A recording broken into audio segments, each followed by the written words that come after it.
Thanks for having me here. Pi was a friend of mine that unfortunately I didn't meet till way too late in my life, but I'm psyched to be here. How many of you have been here? Standing on top of a steep slope, wondering what to do now, right? How many choices does this guy have? He's got none because the helicopter already left.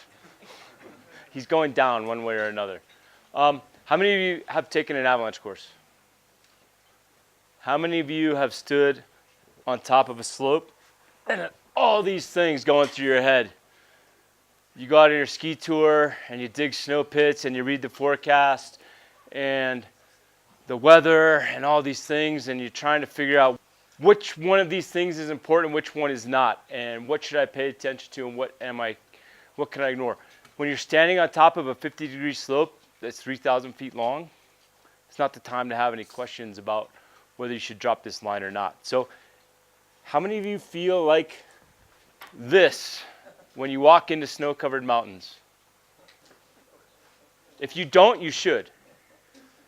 You know, I've been doing this professionally and recreationally since my dad was a ski patroller. Full disclosure, I've been running around ski resorts since I was 3 years old. Since I've worked professionally since the early 90s, I realized the longer I do this, the more uncertain I am, not the less. So if you feel uncertain in the mountains, you should, because that is part of the things that keep you alive. So what I've tried to do is break down my process in decision-making in the backcountry into a systematic approach. And I'm going to sit down here for a minute. I kind of look at a funnel. I think about up here, 30,000 foot things that span entire mountain ranges or weather forecasts, right down to can I drop the line or not. So we're going to go through each of these. Up top, how many of you actually make a tour plan? Formal or informal? You decide where you're going to go. That's the first step in deciding what the avalanche hazard is. How many of you get to ski every day? How many of you read the avalanche forecast every day? Good. That's awesome. That is, to me, probably the most important first step in understanding what's going on in the snowpack around you is actually reading the forecast and paying attention to what's going on. How many of you are closet weather geeks? Yeah, the weather forecast is really important too. There's a lot of information you can discern there. And I could do this stuff while I'm still drinking coffee in the morning, right?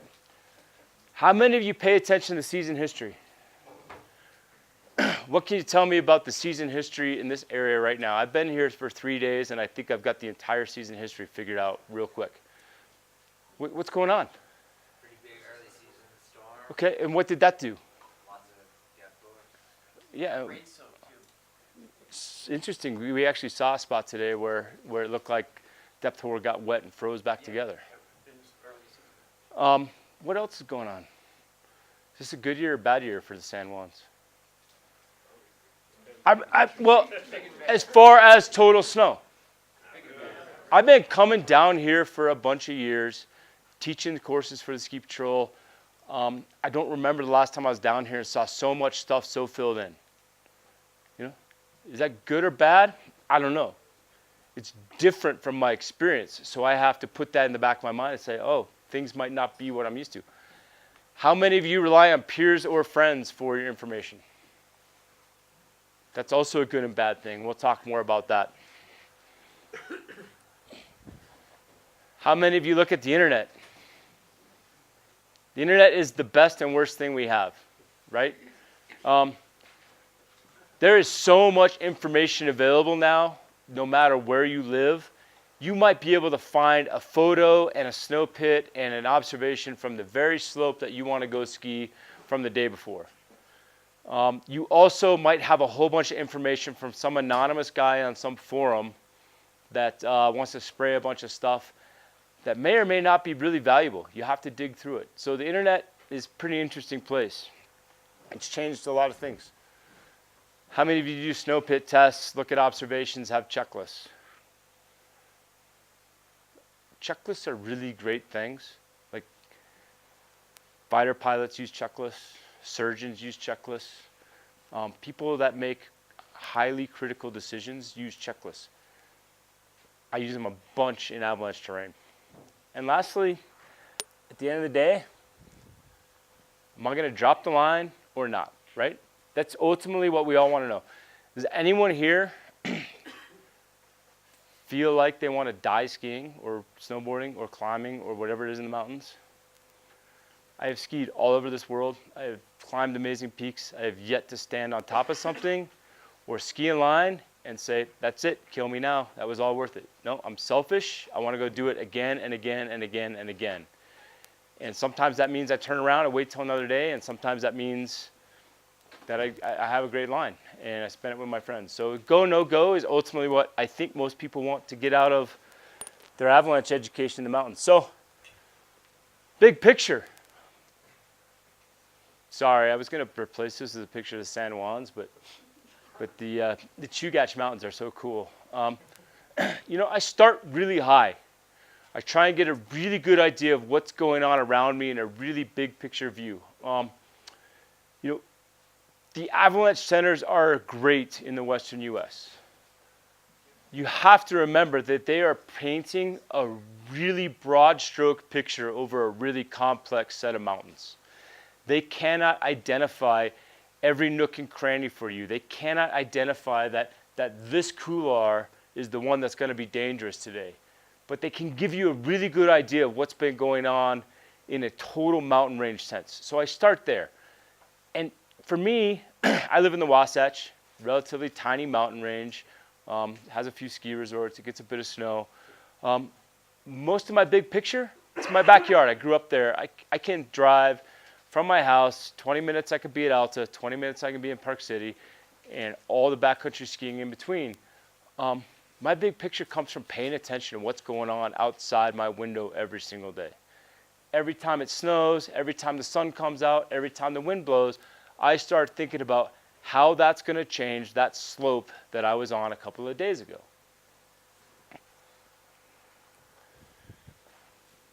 And I got to think about my tour plan. Where am I going? How many of you just randomly drive to some trailhead and get out of the car and go up ski somewhere?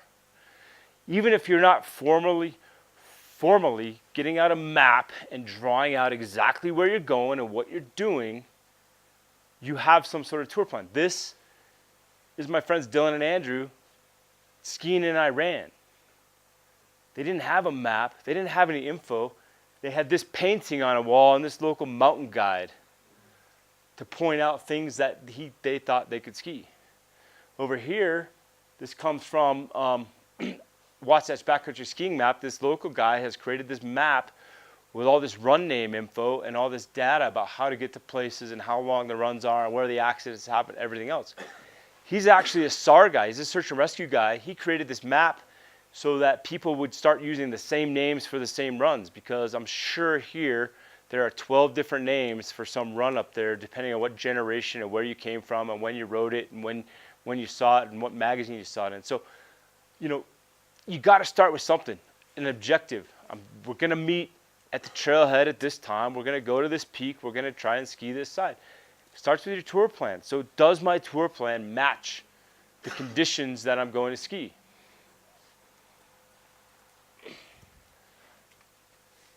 Avalanche forecast. How many of you read the avalanche forecast in the morning and take it as gospel? Those guys know exactly what they're doing every single day. They never make mistakes.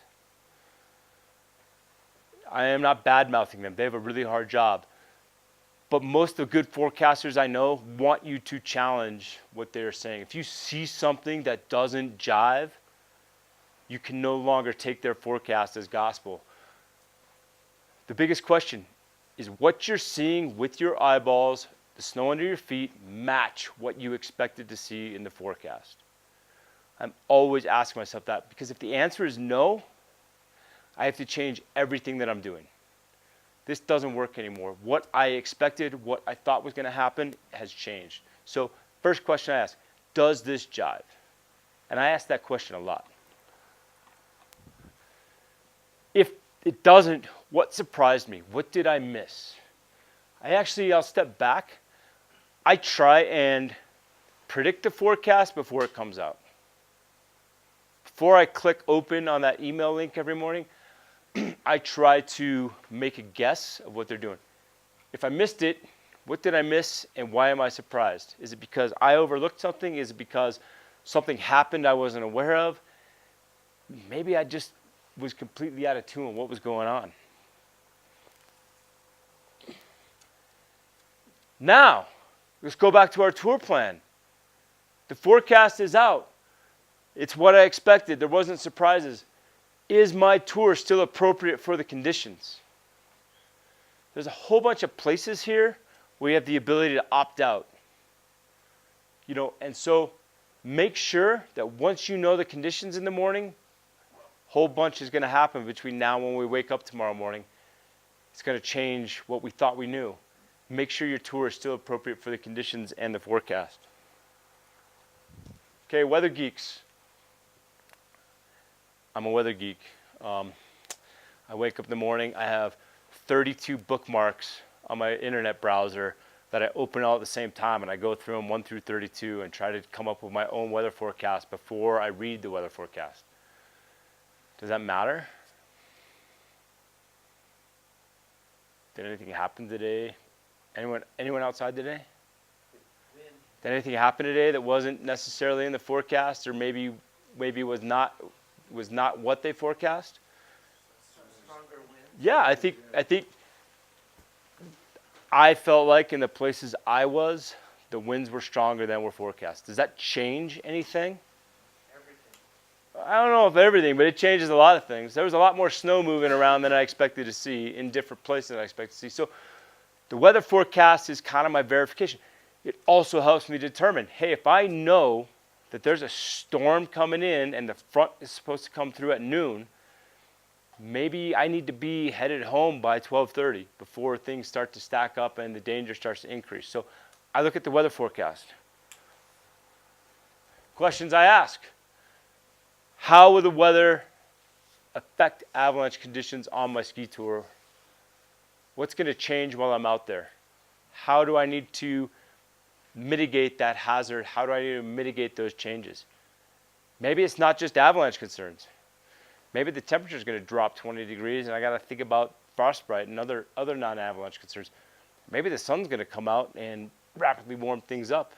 And that perfect blower pow slope you skied yesterday is now going to become a wet slide danger. Season history. Different people record it different ways. This is the way I've always recorded it. And ironically, this is one of the ways that Pi and I first connected, because Pi used to draw these charts out in long pieces of graph paper. I actually started doing that in the early 90s when I was forecasting the ski resort as well. And then someone gave me this Excel spreadsheet and I could do it all digitally all of a sudden. Why does season history matter? First thing I do, I live in Utah. I don't work in the mountains as much as I used to. I do a bunch of other stuff now. A week ago, before I came down here, I started looking at your season history. I didn't look at your avalanche forecast. I didn't look at the avalanche reports. I have plenty of friends down here. They can tell me about all the avalanches going on. If I don't understand the season history, then my snow pits are probably going to be really hard to interpret. When I dig into the snow, every time my shovel, I walk out the door, I go up the trailhead with a theory. This is what I think the snow is doing. That theory comes from paying attention to the season history of the snow. The snow pit is simply a test of that theory. So what things can I discern from my season history? So for folks that may have never seen one of these, all this top is measuring snowfall and water equivalent to the snowfall. The red line is measuring total depth. This thing is magical in the fact that if those bars are equal, that's 10% density snow. If the blue bar is bigger, the snow is lighter. If the blue bar is smaller than the light bar, the snow is heavier. I can really quickly say, oh wow, look at that. Bunch of water, not much snow. That layer is really dense. It's the right side up storm. The heavy snow is underneath the light snow. I look at my wind. This wind is taken from Alta Baldi, which is not always the best wind sight, but average speeds and gusts and directions. These are temperatures. These are avalanche forecasts. All these notes that you can't read, those are all significant avalanche events. By paying attention to the avalanche forecast every single day, I update what I think is going on in the mountains, and then I try to start forecasting what the next storm is going to do outside. So every time I go out with an idea. I was involved in, 1997 now. My mentor, we were out skiing on Super Bowl Sunday. He was ahead of me. He yelled to me. We were traversing back so we could go to the bar at the ski resort and watch the Super Bowl. We were in a hurry. It was snowing hard. I'd never forget, he yelled back to me, "Hey, there's a big opening here. I'm going to make 3 more turns." He was about 100 yards ahead of me in the woods, traversing through the woods. Next thing he was yelling was avalanche. Came around the corner, big avalanche into a gully. I can't see Kevin. Got him out, luckily, but at that moment, I decided that no one was making decisions for me in the backcountry or the mountains ever again. So it starts here. I'm not always right, but I always have an opinion about what I think I'm going to see. Where can people find tools like that? So this, actually, this guy, Ian McCammon, who I think might be the smartest man in the snow business, except now he builds robots for the Army. He created this spreadsheet. It's been modified by a bunch of folks over the years. I know the Utah Avalanche Center uses a version of this chart. The CIC has something like this, but not this chart, right? Like, this info is out there, but this is just an Excel spreadsheet that I wake up every morning, and while I'm drinking coffee, I put the data in and map this. So things I ask myself, anyone know what PWL stands for? Anyone? Persistent weak layer. That ever happened in the San Juans? I dug a lot of snow pits with the Telluride Patrol today. I'd say you have one that's really concerning and another one that's possibly really concerning in your snowpack right now. The one that's really concerning happens to be on the ground and is producing full depth avalanches.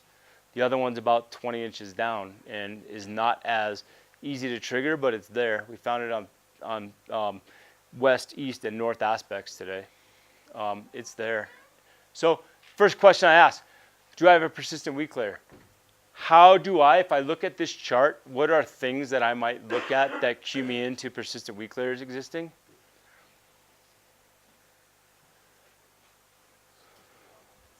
Long periods with no snowfall. Shallow snowpacks. Those are things that lead to persistent weak layers. Shallow snowpacks, what happened here in November and October? You got snow, and then what happened? Nothing, right? So what happened? Now you got depth hoar. What happened before this last storm cycle? Nothing. What happened to the surface of snow? It got weak. Now it's buried. Now you got another weak layer. You don't have to be a rocket scientist. You don't have to bust out a microscope to learn the names of all these grains. There's basic patterns here that consistently happen over and over in the mountains. You just got to pay attention to them. Second most important thing, recent avalanches. These are get out of jail free card things. Where are the recent avalanches? What slopes, what aspects, what slope angles? Are they natural? Are they human triggered? Are they explosively triggered? I pay a lot of attention to recent avalanches. Weird weather. My buddy Scotty Savage, who's now the director at the Sawtooth Avalanche Center up in Idaho, but was the snow safety director at Big Sky, always used to have a saying. He said, weird weather makes weird shot placements, which makes weird avalanches. Has there been any weird weather in the last few years around this part of the country? Yeah, I mean, I think one of the challenges is that, regardless of what you think, the climate is changing, and that's changing avalanche conditions, and it's changing historically what we think we know about certain areas. How many of you ski with friends? I talk to my friends a lot. Basically, By talking to my friends, I expand my field of observation. So it's really important when you talk to your friend about what they think is going on in the snow. Were they skiing last week? Were they in the desert riding dirt bikes? Because one of those people has far more important information to share with me than the other. Doesn't mean that that guy over there doesn't know anything about snow. It's just that his brain was somewhere else, and this guy's was in the snow. So think about where your friends were and how valuable their input may or may not be. Watch this video. What were you doing last weekend? Okay. If that's what you saw last weekend, and you're going out tomorrow, you've been at work for 4 days, what's in the back of your mind right now? What's the first thing I want to do? If that was my snow pit, first of all, who doesn't understand what that snow pit showed? To me, that snow pit showed a not very strong snowpack and a high propensity for propagation, the way that thing just shot out of there, okay? So what's the first thing I want to do next week? If that's the last snow pit I dug on Saturday and I'm going out tomorrow, I want to test the same layer. Did it get stronger? Did it get weaker? Maybe everything avalanched on that layer between now and then. But last week is part of my season history. I start there.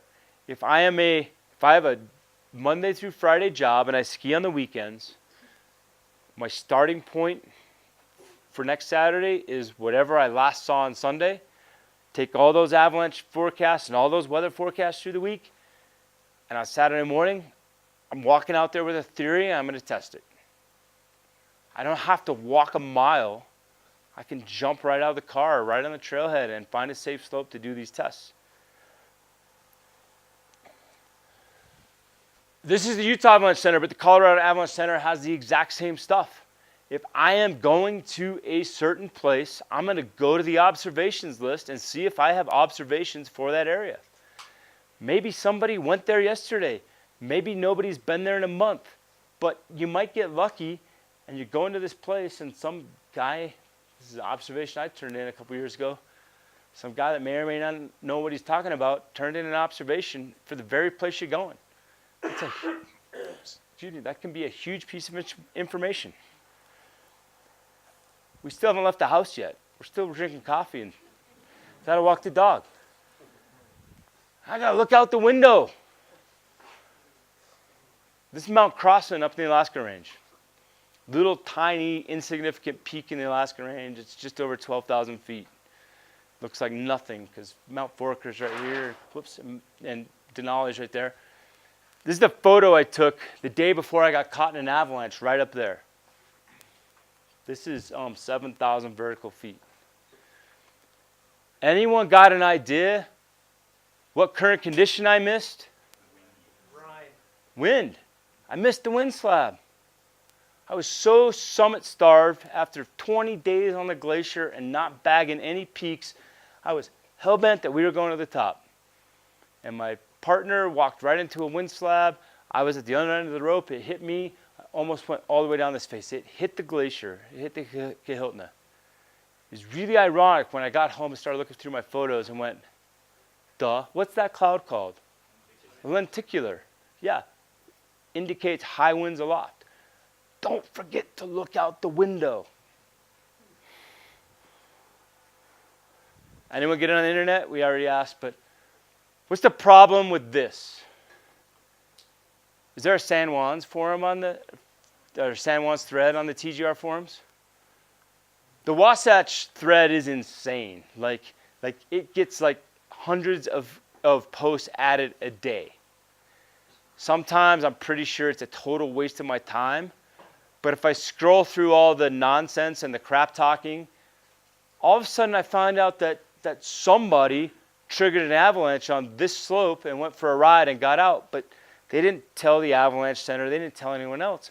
It's amazing how much stuff goes on that the Avalanche Centers and everybody else that's official doesn't find out. So I actually kind of breeze through these things with the caveat that anybody can be whoever they want to be on the internet. So if it's somebody like Spindrift 65, that's my friend Mark. That guy skis more days than any human being I know. If Mark posts something, I pay a lot of attention. Somebody else, I kind of got to weigh it with a grain of salt. We have all sorts of local pundits in the Wasatch. I'm sure you guys got them here. Some of them have their own websites. This guy back home, he used to work for the Avalanche Center, doesn't anymore. It's his goal in life is to disprove the Utah Avalanche Center's forecast every day. Probably, he's not dumb. He's got a bunch of years and hours in the mountains. He has a different risk threshold than everybody else. So you got to understand that. You got to filter that information appropriately. This guy, semi-infamous steep skier, he has a risk threshold that probably exceeds all of us in the room combined. So when he says something's good to go, maybe it was for him, but he probably has a different risk threshold and acceptable level of what he's going to hang out there. Okay, we're finally in the car. I start looking around. Is that a clue? So it's a big avalanche that goes around. Wait, ridges are safe spots, right? Goes around the ridge and down into a completely opposite exposure. That's a pretty good clue that things are unstable. If the guy told you it was going to be partly cloudy, and that's what it looks like driving down I-15 in Salt Lake, guess what? Everything that you thought you knew about what was going on today is changed, right? Make sure the conditions jive. Trailhead. How many of you stop at the trailhead and actually rediscuss what you're going to do? How many of you do a thorough beacon function check? One of my big complaints, I ski a lot in the Tetons and nobody does beacon checks. They just walk past those little things that show a red X or a green circle. What's the problem with that? It's only checking one function of your beacon, right? It's only making sure it's transmitting, and it's you have to be really close to it, so you have no idea about range and function. I like to do a quick full function check with everybody in the group. If I'm looking at that, what can I discern from, if I'm at the trailhead and that's my destination, what can you tell me? Wind's blowing, right? First thing I ask is it blowing the right direction? Because if it's blowing the right direction, then okay, it's what I expected. How strong is that wind, do you think? The correct answer is it depends what snow climate that photo was taken in. But my guess is that's an average wind speed over 20 miles an hour. Which means what? Something's getting stripped and something's getting loaded, right? I got to pay attention to that. The stronger the winds, the weirder the wind slabs are. They end up in strange places. Okay, we've decided our plan's good. Skins are on. We're going to start walking up the trailhead. It's snowing a bit. Do I have to stop and dig snow pits all the time to figure out what's going on? No, like this is one of my favorite little tests. This is a day where it was snowing about 2 inches an hour, and I was actually out with an avalanche class, and everyone was freaking out. And it's like, well, let's just see if the new snow is sticking to the old snow. So, and here a steep road cut. There it is. What do we got? What critical 2 pieces of information did I just get out of that? And I didn't have to take my shovel out, just excavated, used my ski pole to cut it, and pulled on it. What 2 pieces of information do you think I'm focused on there? Shear strength? I can't measure shear strength. I don't have a gauge in my arm. Sorry? Yeah, okay, so first thing, new snow is not bonding very well to the old snow surface.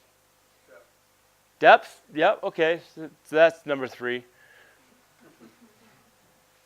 Did that new snow crumble and fall apart, or did it come off as a cohesive slab? Slab. I am 100 feet from the trailhead. I already know that the new snow is not bonded to the old snow, and I got a slab. Change my game? Heck yeah. How How deep is that? I got small hands, but that's about an 8-inch slab. Boom. Less than a meter. Yeah, yeah. Okay. There's a whole bunch of things wrong with this next video, but I want to focus on what's right with this video. Watch the whole thing. I don't really care about the score. I don't really care about how hard he is or isn't tapping. I want you to tell me, is this snowpack likely to avalanche if I trigger a failure? So watch.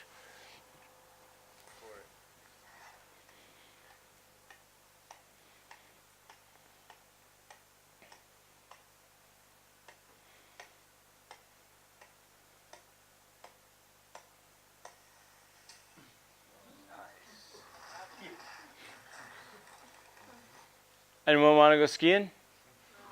Not really. Why not? Forget scores, forget all that other stuff. What is the critical piece of to me there's two critical pieces of information right there. No, the snow is reluctant to slide, but it's strong enough that it'll sucker you into scary terrain. I like that word reluctant. So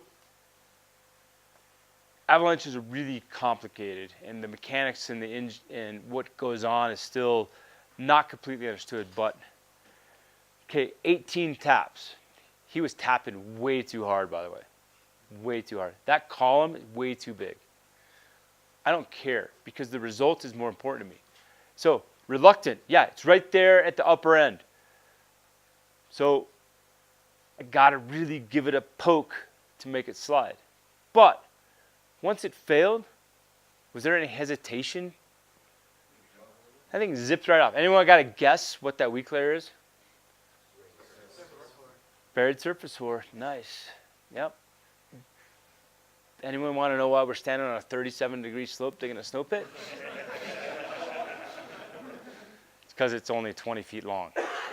I wasn't super worried of the consequences of standing there. Is that feedback valuable?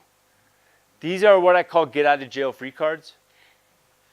I don't need to overthink this. The snowpack is telling me if you trigger this avalanche, it will be big, it will be scary, you will probably die. We are pretty vulnerable as a species in the world around us. So that's what I take out of this. I don't care about the scores and the sudden planer and all this other stuff. Reluctant, I like that. But once it went, it went. You know, there was no question. This, by the way, led to a very widespread avalanche problem this year for about 4 months. And eventually in March, we had crowns up to 6 meters. So, Is this in Utah? it is. This is, if you're familiar with Utah, this is on the, across the street from Malta and Cardiff Fork. So, how do we use all these tests? We'll talk about this for a minute. There's all these tests out there. Who knows the difference between stability and hazard? Are they the same? No. Stability is a state of the snowpack with no interaction from us. So it's just sitting up there doing its thing. Hazard is when we expose people, buildings, anything we value, now it becomes a hazard. So they rate stability. Guide services use stability a lot. Good, fair, poor. There's some other steps. But for this case, the Swiss and the Canadians looked at a bunch of tests, and they rated good anything that they tapped with their shoulder. Fair was anything with their elbow, and poor was anything from their wrist. And they wanted to look at places where they had good snow pit data and people triggered avalanches.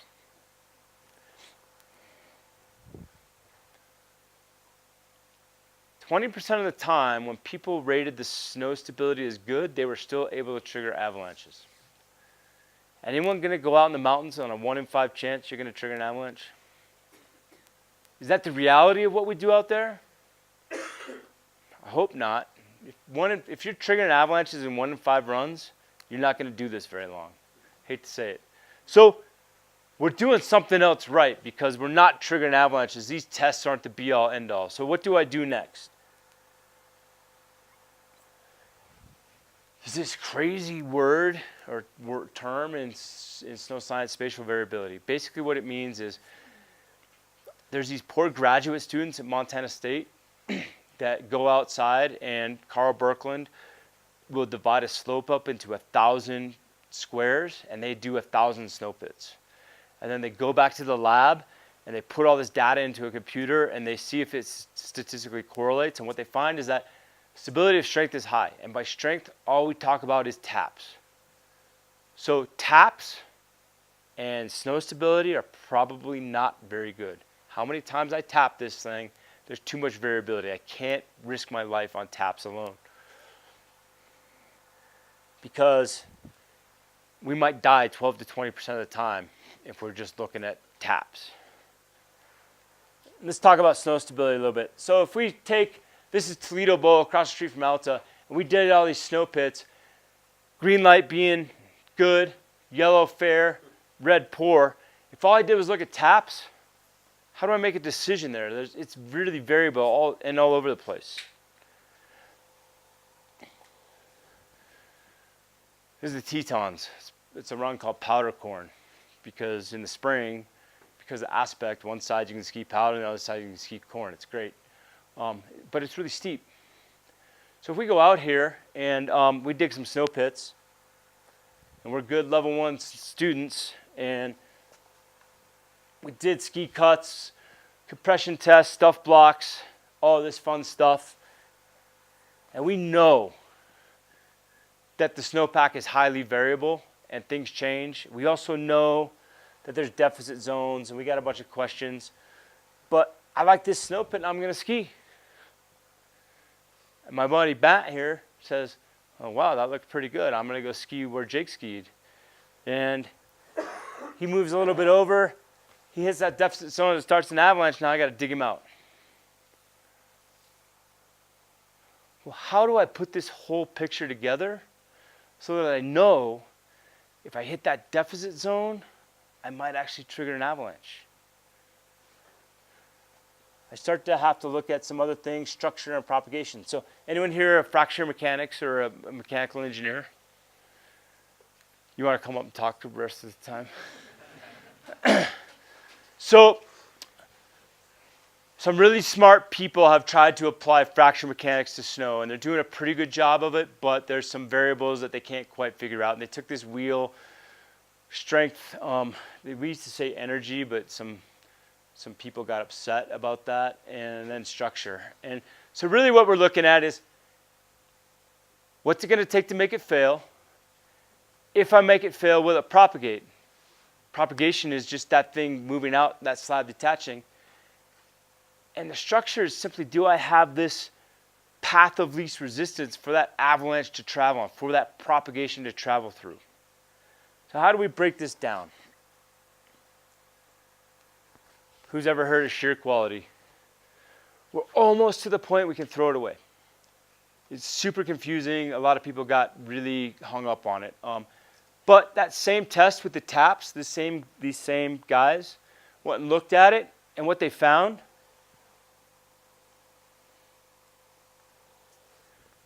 "95% of the time that people triggered avalanches, there were Q1 or these sudden collapse, sudden planar, these are the Canadian fracture character stuff. These things existed in those snow pits 95% of the time. Hey, and guess what?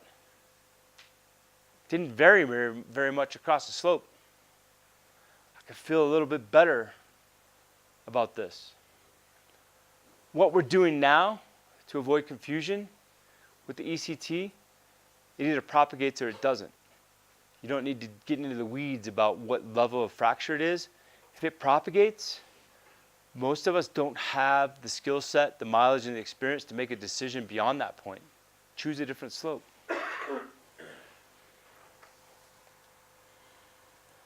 So we go to propagation, it starts looking like this. Is that a more clear picture than if I just look at how many times I tap this thing? I don't really care if this took 30 taps or 1 tap. it propagates, which tells me that the potential for this thing to avalanche is high. I don't want to die. I want to go skiing. Okay. How many people know what these two things are? Snow profiles, right? Which one do you want to ski? Why? Stronger? What if I throw you this curveball? Same score. Still skiing the left? Anyone play Jenga? Which one of these is going to fall over if I pull that block out? Are they both gonna? Maybe. Which one's more likely to fall over? This one, right? Anyone build their house like this? I mean, I know there's all kinds of crazy cantilever beam houses and stuff out there now, but like, if I pull that out, what's gonna happen? Probably gonna fail, right? So this same guy, Ian, that came up with all this stuff, came up with these 5 lemons. Some people now use yellow flags. Bottom line is they're basically derived from the same data set, the same information. One is 7, one is 5. Know them, learn them. They're really important. I focus on 3. I am going out there to go skiing. I am guiding clients. They don't want to watch me dig snow pits. I am opening a ski resort. I don't have time to do all this stuff. But I can focus on these 3 things without any special tools. And I remember the term PhD because it makes me feel smart. So the first thing, do I have a persistent weak layer? Anyone see a persistent weak layer in this snow profile? A little fuzzy, but there's one, there's one. Technically there's one, there's one, there's one. Yeah, there's a few. Anyone got to guess what H is? Hand hardness difference. Greater than or equal to 1 step. Now, hand hardness test. Who knows what the hand hardness test is? Pushing my hand in the snow, right? How hard do I push? So when I first got into this business, my mentor told me, yep, exactly, how hard it took to push on my nose till it got uncomfortable. About 3 pounds of pressure. Guess what? My nose has been broken dozens of times since then. I think it takes a bunch more than that. So I then learned later on, this is way more useful, it's the amount of force it takes to push a full beer across a dry bar without spilling it. So now you have homework. So you put a pint on the bar and just practice pushing across. What's a problem as humans that we have when we meet resistance? Yeah, we push harder. Now you gotta, that's why you gotta get the beer and not spill it and calibrate that. When it's harder, you gotta change steps. But don't overthink this. All I'm looking at is, do I have a slab sitting on a weak layer? Do I have strong snow on weak snow? What do you guys think? Yeah, I got a slab, I got weaker snow, I got weaker snow. Yep, check mark. Last one, someone already mentioned this. Depth less than or equal to 1 meter. Why do I care about layers closer to the surface than layers deep underneath? Yeah, it's primarily our ability to affect those layers. Secondarily, if you want to get way into the weeds on the science, because of creep downhill, the layers in the top of the snowpack are under more stress than the layers in the bottom of the snowpack. Gravity is a constant, right? Gravity is why this is fun. All these things, climbing, skiing, all these things are fun because of gravity. It's a constant, it is pulling on the snowpack. Because the ground has more friction, the snow at the top is being bent downhill faster than the snow at the bottom. So it's not only our effect, but it's the fact that those layers are already under more stress. If I got these 3 things, now I got to scratch my head and go, wait a minute, I might produce an avalanche. Basically, we concentrate stress. Just for fun, whoops. You guys are from the San Juans, you already know all this stuff, but depth hoar, buried surface hoar, facets, mixed forms are all persistent grain types. Grapple is not a persistent weak layer. I know it can hang around the snowpack for a while sometimes. It is not a persistent weak layer. These are grains that persist over time in the snowpack, and they will bite you. Anyone ever skied in the Purcell Mountains up in Canada?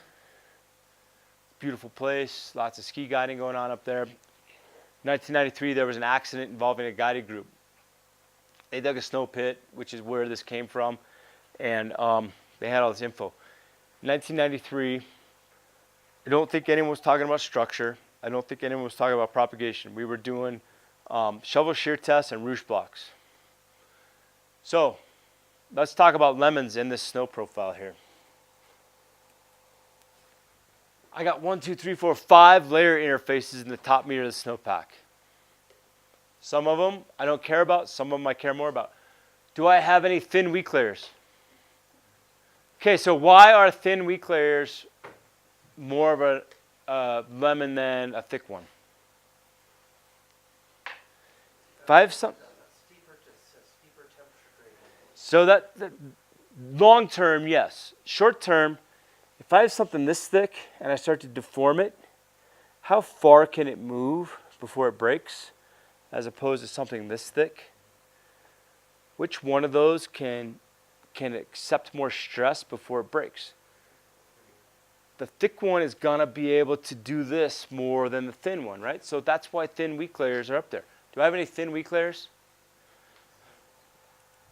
Yeah. Do I have any slabs sitting on weak snow? I think so. I also have weak snow sitting on top of slabs.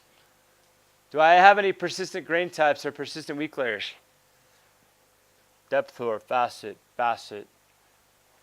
That's the old symbol for crust. Got a few.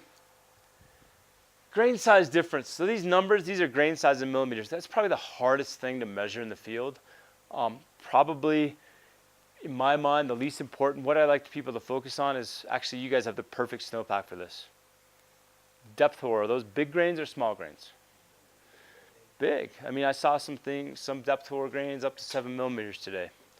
Wind slab, big grains or small grains? Microscopic. I was looking at wind slab grains today, 0.1 to 0.3 millimeters. So anytime there's a difference in more than 1 millimeter size between those layers, you get a lemon. So does anyone see a layer that might be a problem here? So we got all 5 right there. Hard slab, artificial skewer trigger, size 2. So in Canada, when they say size 2, destructive size 2, which means it's big enough to kill, injure a person. This guided group, what were they thinking? Money? No, actually, no. I don't. They got a roosh block 7. Anyone here old enough to have done a roosh block? Or energetic enough? What's a 7? It's no failure. Didn't fail. Guy jumping up and down on this thing. It didn't fail. They skied it. Well, in 1993, we weren't looking at all these things. I got some good news. When we look at structure and lemons, it's the least variable.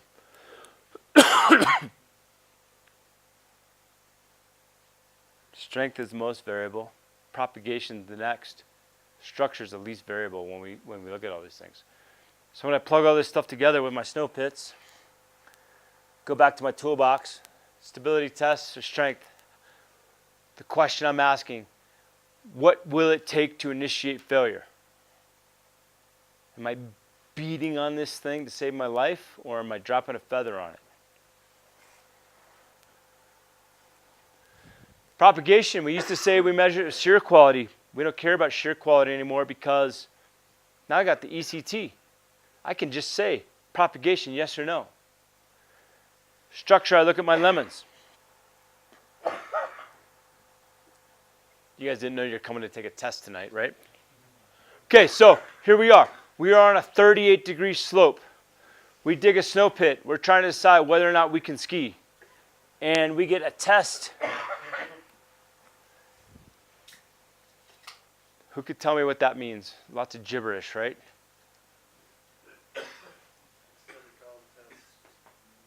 Number 26. Okay. So extended column test, no propagation. That's what the N means. 26 taps. Progressive compression just means I kept beating on it and made it fail. Or a Q3. No lemons. Okay. How's my strength? Anyone want to ski this? Okay, good. Yeah. That's green light. That's easy. It's strong. It's not propagating. I got good structure. Easy day. We're going to go back to the same 38-degree slope. Now what happened? Okay, so I got ECTP 9. So on the 9th tap, it fully propagated. Sudden planar, it shot out of there. I got a persistent weak layer, I got a hand hardness difference, and it's within the top meter of the snowpack. Anyone going skiing? No. Easy, right? I got everything. Fill all the blanks in, life's easy. Okay. ECTP 30, sudden collapse, meaning I saw visual drop. And I got all 3 lemons. So, is this strong? Yeah, I beat on it 30 times, right? Is it going to propagate? If I could trigger it.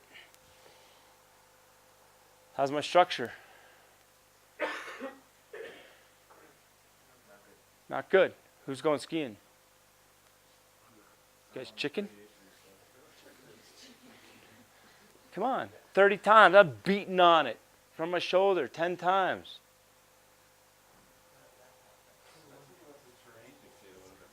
Yeah.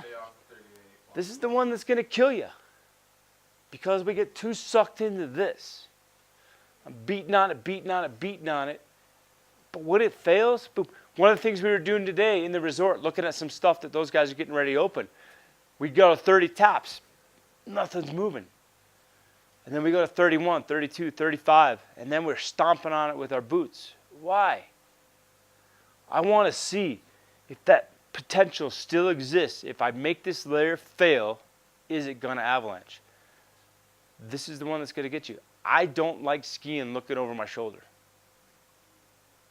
And if you are playing 38 degrees or 36 degrees, you're going to get bit. Change aspects, lower your slope angles, do whatever you got to do. All right. Another thing that's really important to me.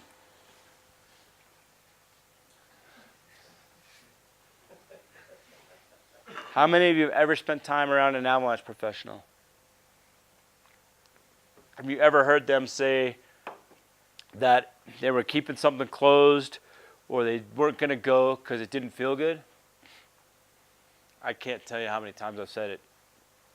It's saved my life. I've also been wrong the other way. But I think intuition is really important. Anyone know the definition right out of the dictionary of intuition?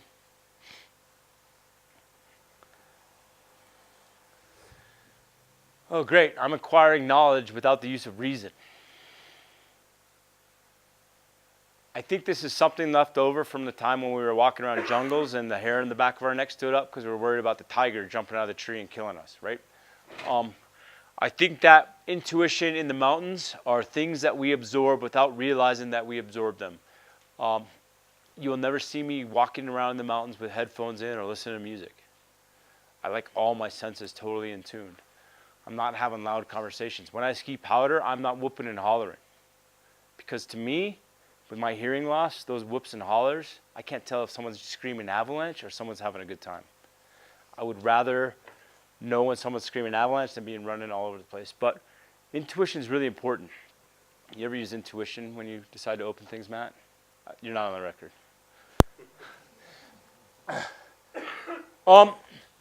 Pay attention to your hunches.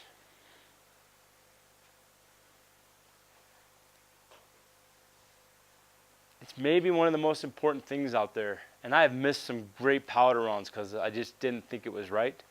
But you know what? There'll be another one. I'll back off. I think they're really important.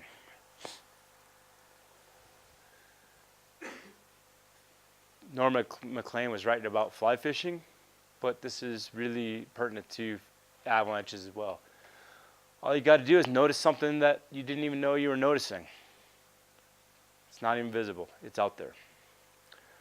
So there's a few really great rule-based decision-making tools that are out there.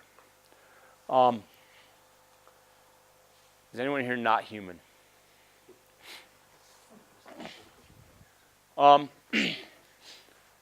Ian, again, I just go back to Ian all the time. He came up with this thing called facets. Anyone know what a heuristic trap is?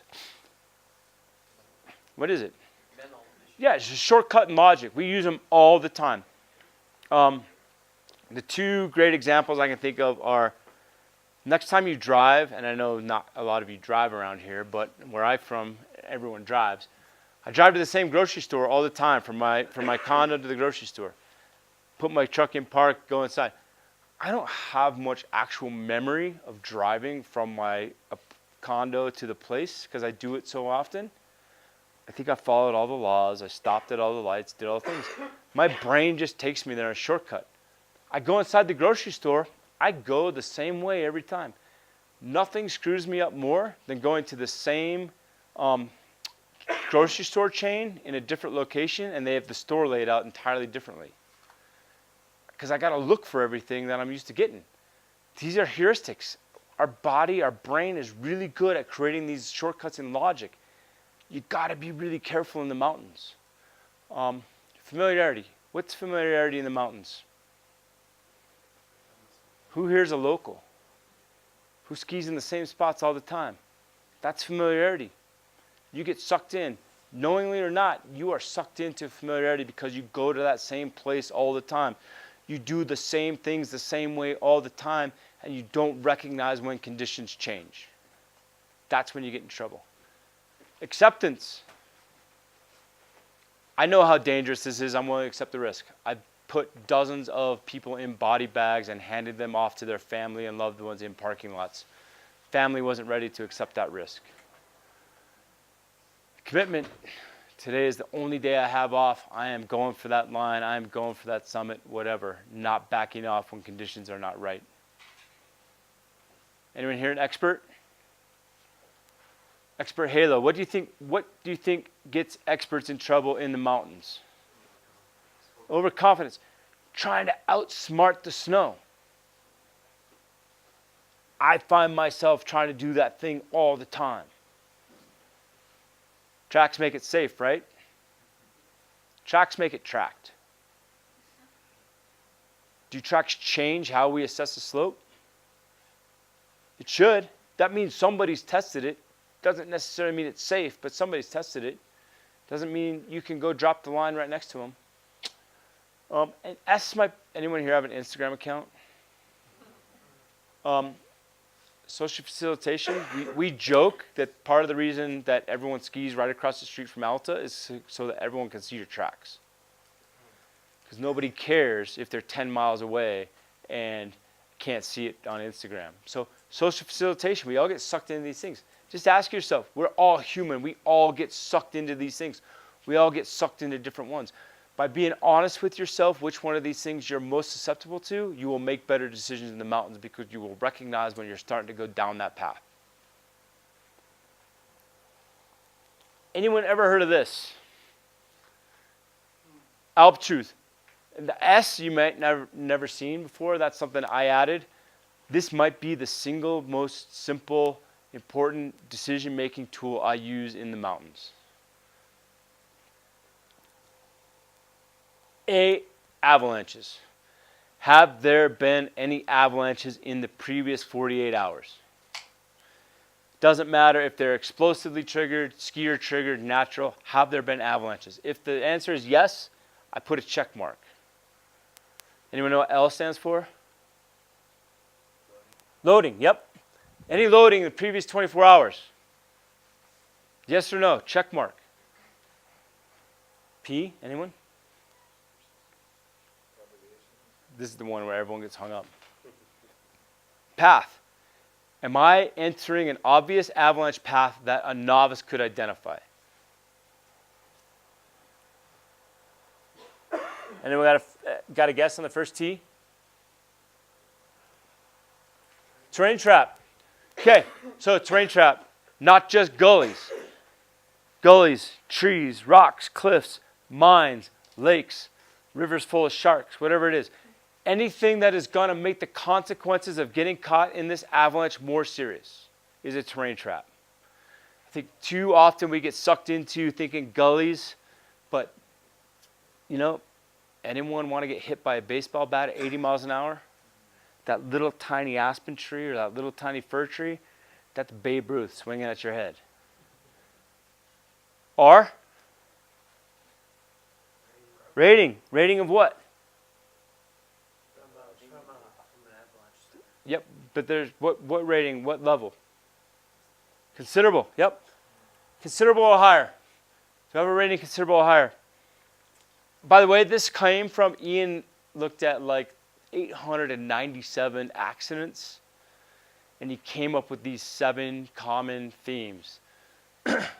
Are you? Unstable snow, nice. So cracking, collapsing, womping. Who's never experienced a whoomp in the snowpack? Once you know what it is, you'll never forget it. It is the weirdest sound in the world, and when it happens on a slope, it's like, oh man, what's about to happen? So this is another get out of jail free card. This is the snowpack telling me to go away, do something different. TH? Thaw, yeah. So thaw gets really confusing for people. Thaw is short term and long term. In the short term, we're talking about a rain on snow event. We're talking about the sun coming out and heating things up really quickly. In the long term, if tomorrow morning at 5 a.m. it is 5 to 7 degrees C warmer than today at 5 a.m., that's what we're paying attention to. 24 hour to 24 hour.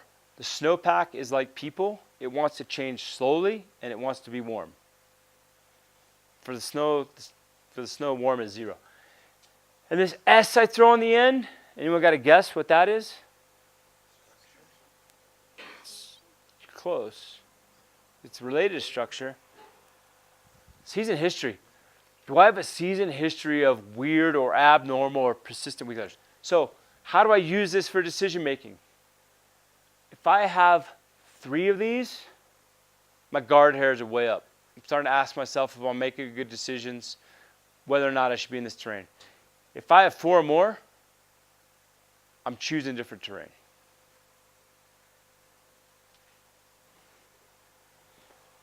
I mentioned checklists. This is something we use at the American Avalanche Institute, but ultimately what I'm asking myself, does everything jive? Everything that I'm looking at, everything I'm observing, everything that people are telling me, does it jive with what I expected to see? Does it jive with what I'm actually seeing out there? What's my slope angle? What's my consequences? All these things I go through all the time. I thought checklists were really dumb until I realized that this is what I was doing subconsciously all the time, all these years in the mountains. And then you got to decide to ski or not, right? Are either of these people in a position to make a decision to go or not go? Are they committed already? He's pretty committed. Is that an avalanche slope that she's skinning up? Pretty committed. This is not the point to decide whether or not to go. You've got to make these decisions before you're committed. So how do I do that? Whoops. So I try to leave my ego at the top. I have a giant ego. I've been in this business forever. I have an Instagram account. I do all that stuff. So I have a level 1 avalanche class. They tell me that we're good to ski this slope, and I say, great. Everyone take off your rescue gear, take your shovel out of your pack, take your probe out of your pack, put it in a pile right here, and let's ski. And everyone looks at me like I'm crazy. If you are making decisions because you are wearing rescue gear, you're eventually going to get caught. If you are driving 120 miles an hour down the highway because you have airbags and a seatbelt, eventually you're going to get in trouble, right? So I don't actually take my gear off, but this is a way I find out if I'm trying to outsmart things, if I'm relying on my gear, if I'm relying on my partner, or if I'm making good objective decisions. I love my mom. She's great. She is tolerated me through all sorts of mayhem in my life. I promised her a couple years ago I wouldn't get caught in avalanches anymore. I'm like 3+ years sober now. But I stop and ask, what are my friends going to say to the reporter in the paper when I die in this avalanche because I was going to go skiing? What's my mom going to read? What's the truth going to actually be? All those things I tell myself that I tell my mom, what's going to actually come out? Am I making good decisions? This is another way for me to stop and check myself. And then I just ask, am I trying to outsmart things? Do I have a bunch of red flashing warning lights in my face and I'm trying to adjust my slope angle by a degree or two? Am I trying to justify that I've been doing this for a long time and I can make a ski cut and get out of this? Or am I actually making good, sound decisions based in facts? And then I go through Alp Truth. Again, I thought Alp Truth was dumb until I realized that that's exactly all the things I was already paying attention to. Ian just put it in a convenient acronym for me to remember really easily. So a few suggestions. I have a mentor, a guy named Tom Kimbrough. I think he's 83 now. He's been in all sorts of avalanche terrain, all sorts of years. He's the angriest Zen Buddhist monk I know, but he still climbs 5'11", so apparently that's a big deal at his age. He gave me this list. Always keep the big picture in mind. Don't get so laser focused on what you're doing that you're not paying attention to all the other clues around you. It's a lot easier to figure out what's going on out there if you go out the door with a theory. It's really easy. You guys know that you got depth force sitting underneath a bunch of snow. You got a bunch of natural avalanches that just happened. You should have a pretty good idea of what the instabilities are out there.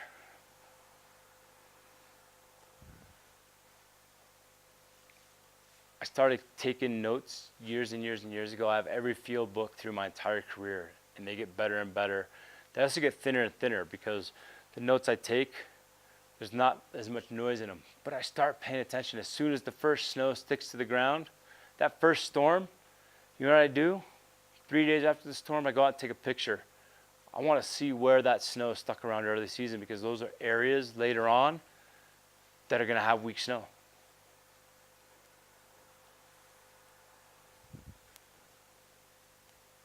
Why do you think I care more about weak tests than strong tests?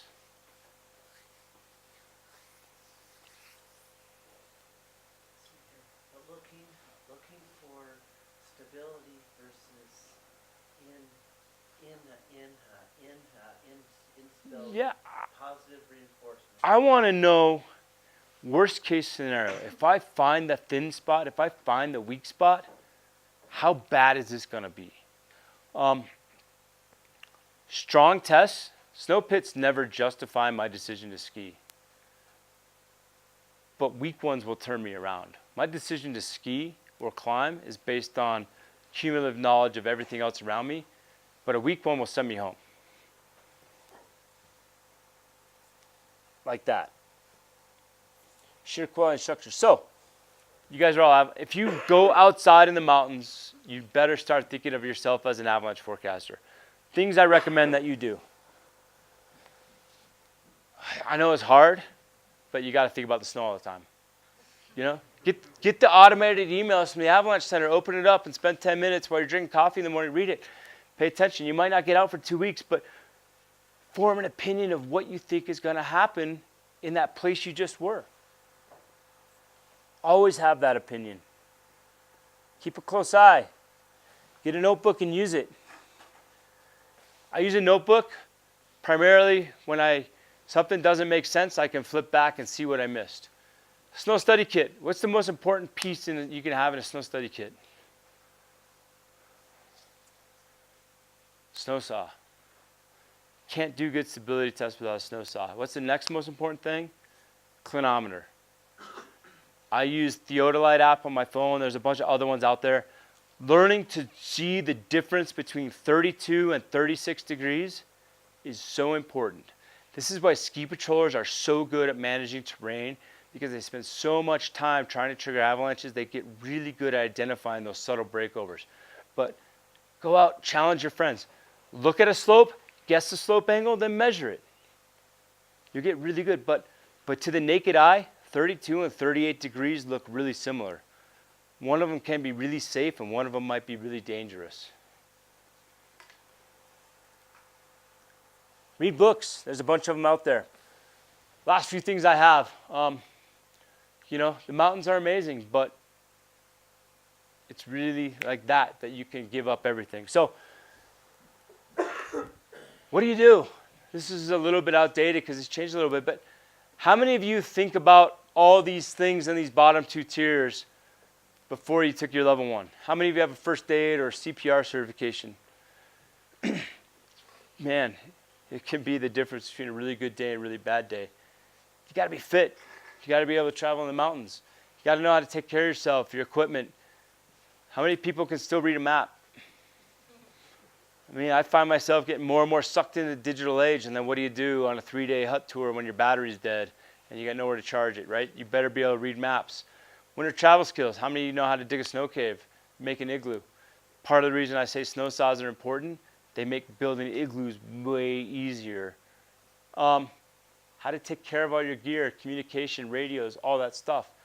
Willingness to voice concern. How many of you travel in groups where you feel like you're unable to communicate what you're seeing because somebody else has more experience or whatever? Everyone's opinion is valid to me when I'm traveling the backcountry. I don't care if it's your first day or you got 10,000 days more than me. If you see something, I want to know what's going on. So last few slides here. A bunch of people way smarter than me.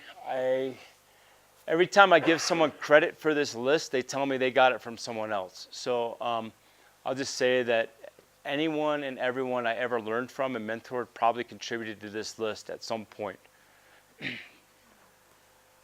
First one, carry all your rescue gear, know how to use it, and understand it probably won't save your life.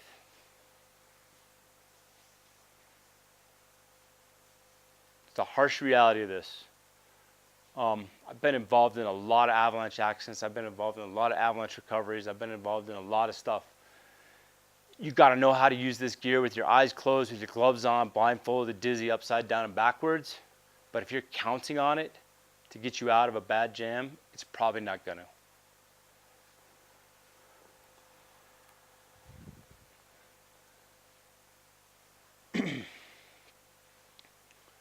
Always follow standard safe travel protocol. There's a bunch of rules.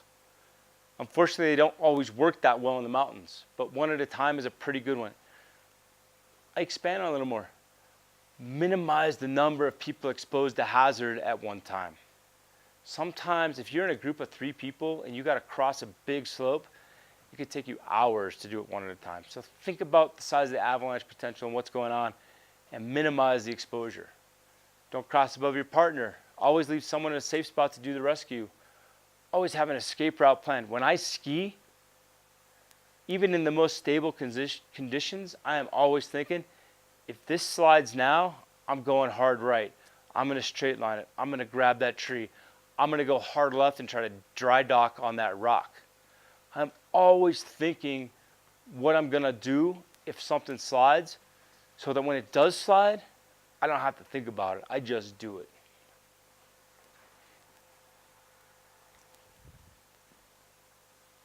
The only thing we can really control is the terrain that we go out into. I can't change your snowpack. I can't change the weather. But I can decide what terrain I'm going to go out into. Anyone see any avalanches in that photo? Every aspect, every slope angle you could possibly imagine has an avalanche in it. How would I get to that top of that peak?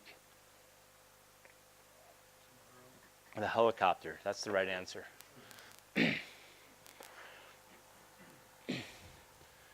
Know your enemy. This is your enemy right now. Unfortunately, probably the number 1 or 2 trickiest avalanche problem the forecasts predict. It's your normal enemy. It's what you're used to. But this behaves very differently than a storm slab avalanche or a wind slab somewhere else. So know what you're dealing with.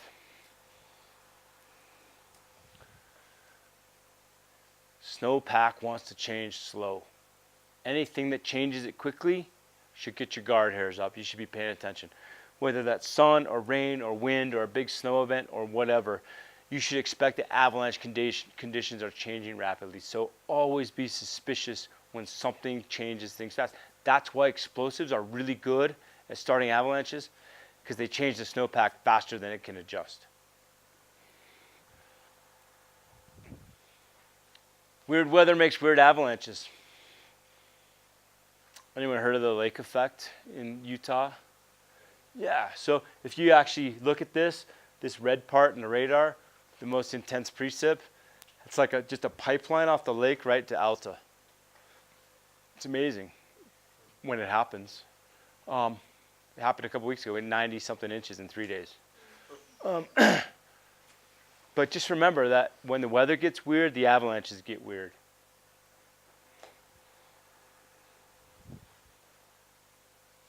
If you get surprised, reevaluate your assumptions. This is up in Norway. Van wrapped around a tree from a big avalanche in a neighborhood that was supposedly not exposed to avalanche hazard. They had to reevaluate their assumptions.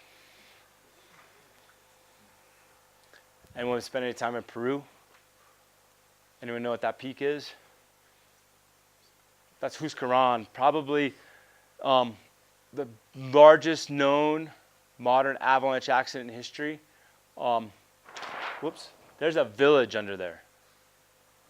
The entire face of Huscarán came off, buried the village. A year later, the other side came off and buried another village. My dad's an engineer. He told me a long time ago that engineering has a way of underestimating the potential of Mother Nature. So things I remember is that no matter how big, how far, how fast it ran, in the wrong conditions or the right conditions, it will do it in places that are farther, deeper, different than you ever imagined. So always think about the true potential of a slope.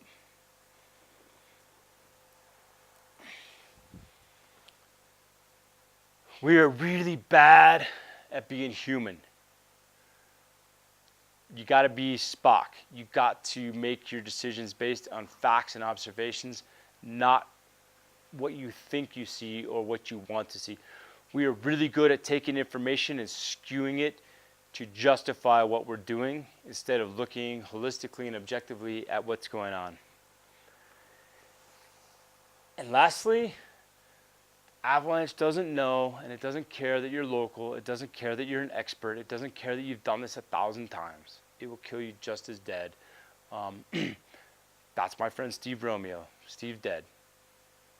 He thought he could get up a mountain before the sun warmed it up and be down because he moved so fast. He was wrong. Happened in his backyard in the Tetons.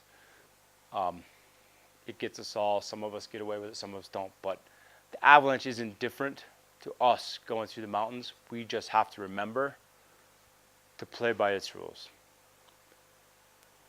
So lastly, that guy Tom I talked about, that's him. Rod Newcomb on the right, he's 87, I think, semi-famous. He basically invented avalanche education in America. Really fortunate to count these two guys as my mentors. This is a day that Rod actually hired me to guide him, which I thought was really weird, because he spent a lot of time in the mountains. And some things I learned from these guys. You can't see that, but experience is something you get right after you really needed it. Think about it. More important that experience becomes knowledge, and with enough time it becomes wisdom. So that's what I got. Thank you very much. I hopefully it's useful. But you know, the cool thing about snow and avalanches, the reason I keep doing it is I keep learning, and I haven't figured it all out, and I keep going out there and poking, and some lessons hurt more than others, but I just keep doing it and keep coming down here. So thanks for having me, and happy to answer any questions.